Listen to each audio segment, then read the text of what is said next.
This is a true story. It happened to friends of a friend of mine, Jan and Stosh, two cousins from the old country. They came to America in a boat, hiding in a hold full of pigs. Jan and Stosh were met by their Uncle Blatz, who had made it big in the fertilizer business. Which is why he barely noticed that Jan and Stosh had spent 2 weeks with pigs. He told them they were like a breath of fresh air from back home. Now, Jan could fix just about anything. So, Uncle Blatz loaned him money to start a small shoe repair business. And Stosh was good with his hands, too. He could break anything. So, Uncle Blatz gave him a job collecting bad debts. After Stosh's reputation got around, people would pay and not even insist on delivery of fertilizer. Unfortunately, Jan often spent too long fixing one pair of shoes, and before long he was in deep financial trouble. Uncle Blatz wanted his loan back and sent Stosh to see him. Jan offered to make Uncle Blatz a new pair of shoes, but Stosh said that wouldn't be enough. So, Jan graciously told Stosh to go ahead and do his job, because that's what he was supposed to do. So, while he was recovering, Jan whittled a beautiful wooden cane. His skill caught the eye of his uncle's business partner's daughter, Drindle.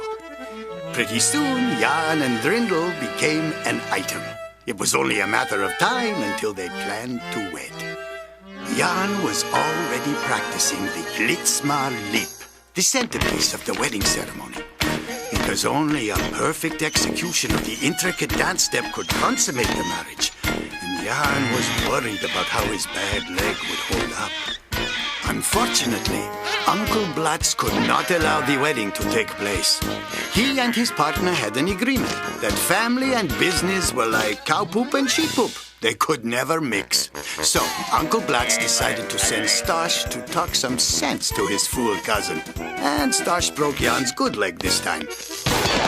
Jan busied himself whittling another fine cane.